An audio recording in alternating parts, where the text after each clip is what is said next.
great to be here with all of you, and I want to thank everyone for gathering, and in particular, I want to thank all the elected officials. Thanks to Congressman Patrick Murphy, who I hope is the next senator from Florida. Thanks to Congresswoman Debbie Wasserman Schultz. Thank you to Mayor Philip Levine of Miami Beach. Thanks to Mayor Philip Stoddard of South Miami. Thanks to all the others who were part of the program. As we were coming in, we heard lots of energy coming from this crowd. And I was told as I was coming out, there's an overflow, but that they can hear us in the overflow, and we're so happy that you're here as well. So thanks to the overflow crowd. But what I am most excited about is to be here with one of the world's foremost leaders on climate change, Al Gore.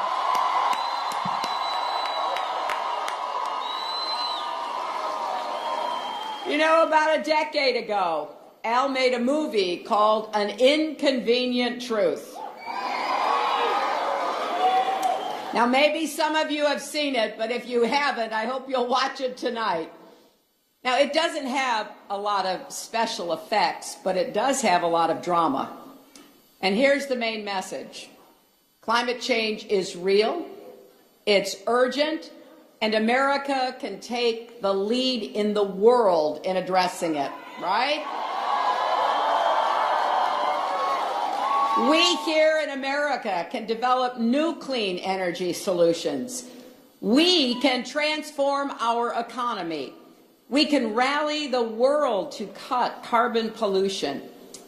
And above all, we can fulfill our moral obligation to protect our planet for our children and our grandchildren. Now, let me just say,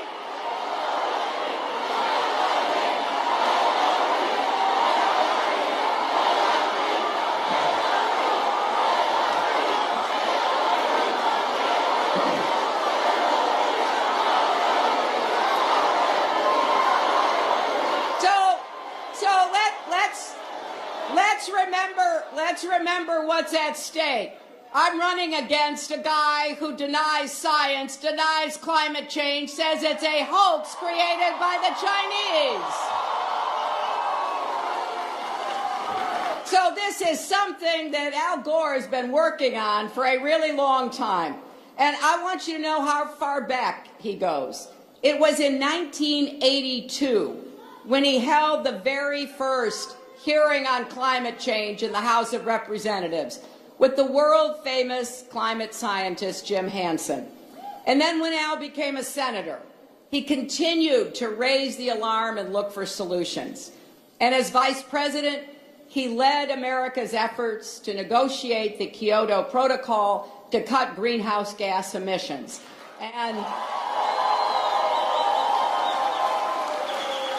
you take all this together, those 30 years of leadership led Al Gore to be awarded the Nobel Peace Prize in 2007.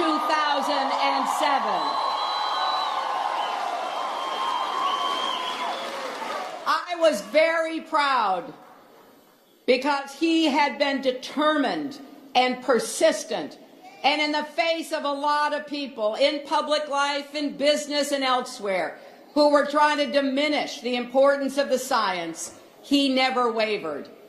And in the years since, the climate challenge has only grown more stark. And I will tell you this, it is one of the most important issues at stake in this election. Look at it this way. Our next president will either step up our efforts to address climate change, to protect our planet, to protect our health, and to create good jobs that cannot be outsourced by growing our clean energy economy, or, in the alternative, we will be dragged backwards and our whole future will be put at risk. So we've really got to get this right. And if you need additional convincing, just remember what happened this week. Hurricane Matthew killed at least 26 people in our country, more than 1,000 as far as we know right now in Haiti. North Carolina is still dealing with serious flooding and will be, at least for the rest of this week, if not longer.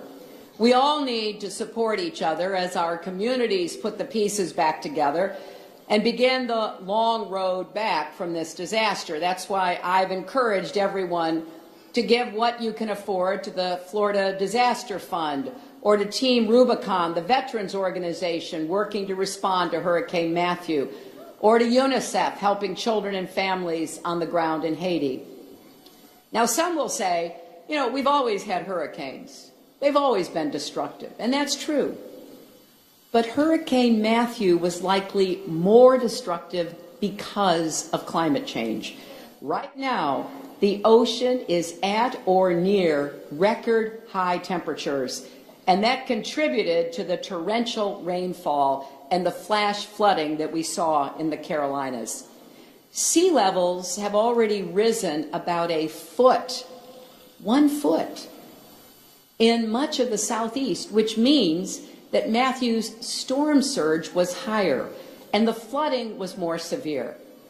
Plus, as you know, the impact of climate change goes beyond extreme events like hurricanes. It's become a daily reality here in Miami. You have streets in Miami Beach and in Shorecrest that are flooding at high tide. The ocean is bubbling up through the sewer system. Sometimes people call 311 because they assume a water main must have broken when actually it is the sea rising around them. So if you need proof that climate change is real and that it's costly, there you go. So, at this rate,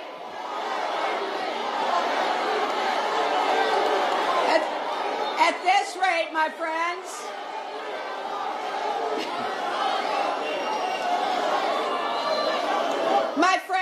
please, let's focus on what's really important in this election and in your future and the future of our country.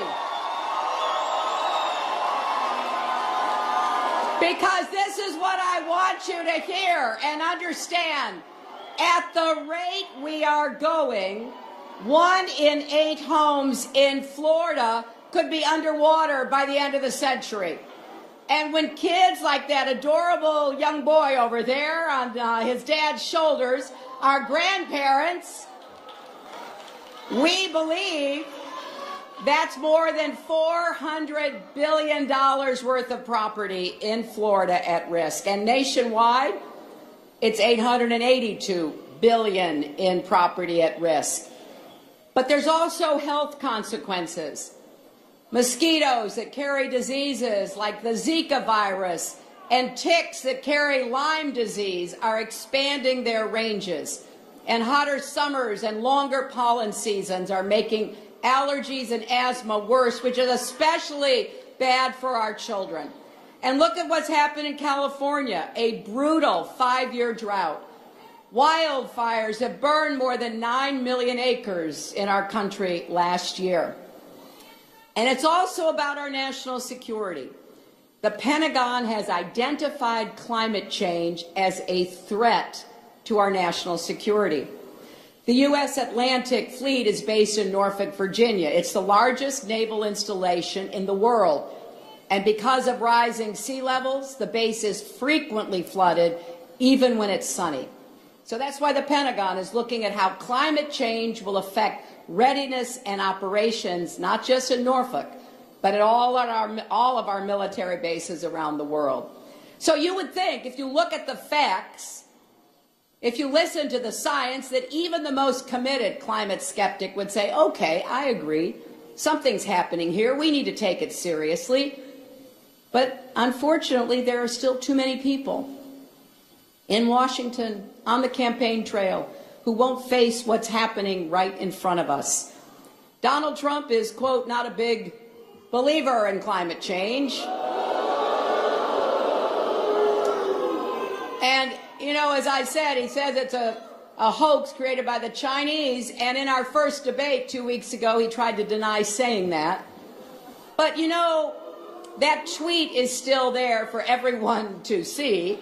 And I would wish that Donald would actually listen to people here in Florida, like Miami Beach's mayor, Philip Levine, and others who are doing incredible work to address these sunny day floods. Or maybe he would listen to Miami Beach Commissioner John Elizabeth Alamon. John Elizabeth's a Republican, but she's supporting our campaign because she knows America can't afford a candidate who doesn't accept climate science.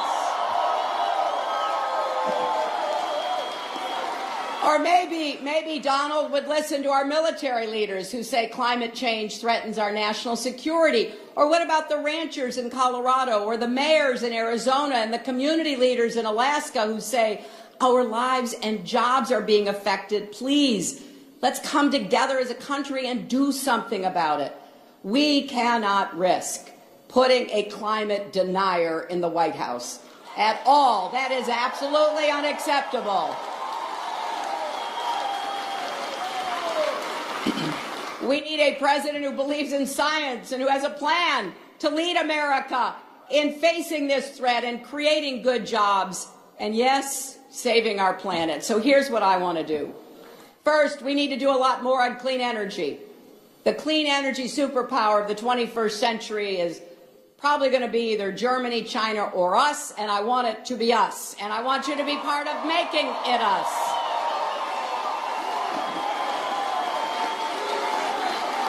And we need to accelerate the transition to a clean energy economy and create high-paying jobs, building and installing more solar panels and wind turbines, modernizing our electric grid, retrofitting buildings, building resilient 21st century infrastructure. And we have to make sure no community is left out or left behind, not our inner cities or our small towns or our remote rural areas.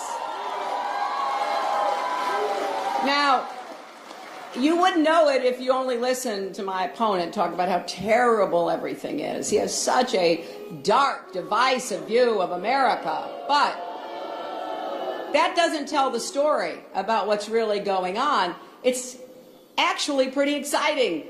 In red states and blue states, local leaders are stepping up. Rural electric co-ops are investing in community solar power. And you see that across America. Union workers in Michigan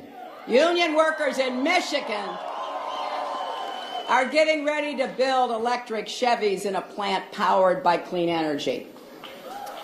Iowa is already getting a third of its electricity from wind. Wind turbines are going up in New England and on Lake Erie. Renewable energy is already the fastest growing source of new jobs in America. I think that is so exciting. There are nearly 2 million people already working in energy efficiency. And in Spartanburg, South Carolina, a project called Regenesis is taking an old landfill and turning it into a solar farm. That landfill was a blight and a health threat, just 250 feet away from a residential neighborhood. Now that same land will generate enough clean, renewable electricity to power 500 homes. So this is what we can do. And I think it's time Washington should back up and support doing more of that. As president, I want us to have 500 million more solar panels installed across America by the end of my first term. And let's generate enough renewable energy to power every home in America within the decade. Let's make our buildings and factories more energy efficient and cut our oil consumption by a third.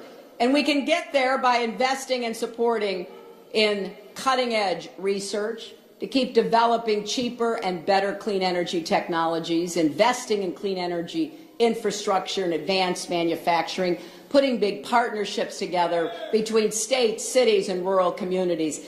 We can do all of this and create millions of good-paying jobs as we do. So I'm hoping that these good jobs will offer security and dignity while we produce the clean energy that will power the economy of the future. The clean energy solutions are being developed right here in America. We want them manufactured in America and installed in America and putting people to work in America.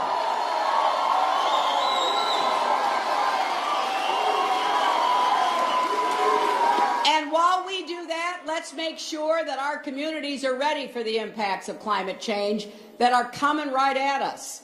We need to invest in resilient infrastructure. Now, sometimes that might mean building a seawall. Other times, let's be more creative, like in New York Harbor, where we're replanting oyster beds to form natural barriers to storm surge. Sometimes we'll overhaul an outdated sewer system to deal with flooding from heavy downpours. In Philadelphia, they're trying something else: green roofs, porous pavements, curbside gardens to help absorb stormwater. And here's something we don't talk enough about. Let's make sure our hospitals can stay open and operational in any kind of disaster.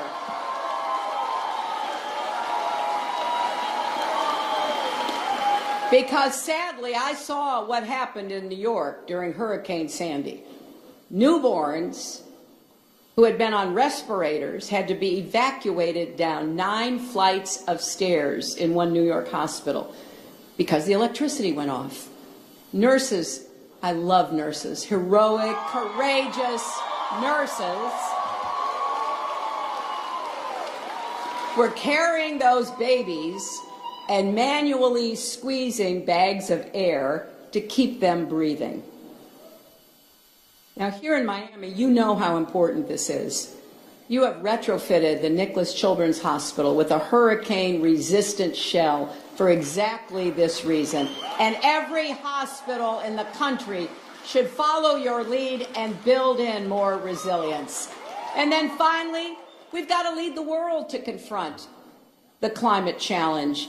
If we don't do it, no one will do it. We must confront the climate challenge. There's no doubt about that. And so let's move on with the kind of leadership that the world as well as our country deserves. You know, when I was Secretary of State, I worked with President Obama to make climate change a top diplomatic priority. We fought to get China and India and other major polluters to agree for the first time in history to be part of the solution. In fact, we had to crash a secret meeting in Copenhagen, Denmark, slip past the guards. It was all very cloak and dagger, but for a really important purpose. And because of that breakthrough and a lot of patient, persistent work, and because of American leadership, 195 nations signed on to a global agreement last December. It's called the Paris Agreement. And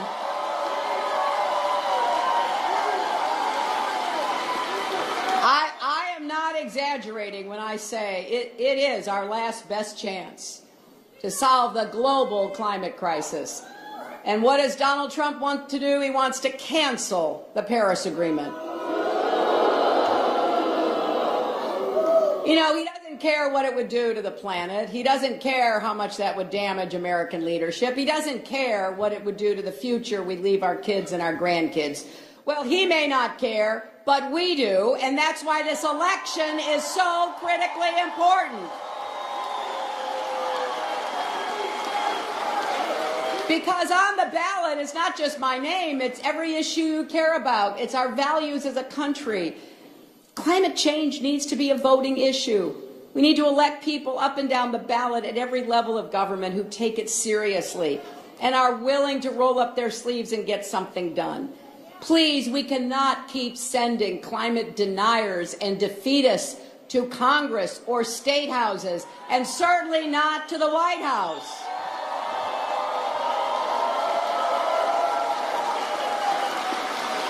And you know, if you care about climate, your Senate race is also really important. And I'll tell you why.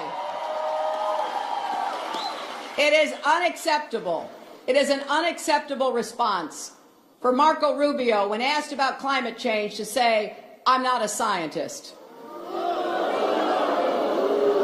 Well, why doesn't he ask a scientist? And maybe then he'd understand why it's so important that he, representing Florida, be committed to climate change. That's why I hope you'll elect Patrick Murphy to the United States Senate. Look, we need leaders who can get results. It's easy to stonewall. It's not enough to protest. We need creativity. We need hard work. And when it comes to climate change, we don't have a minute to waste. And so I know it's easy to get cynical, especially about our politics. I get that. But this election matters more than any has in a really long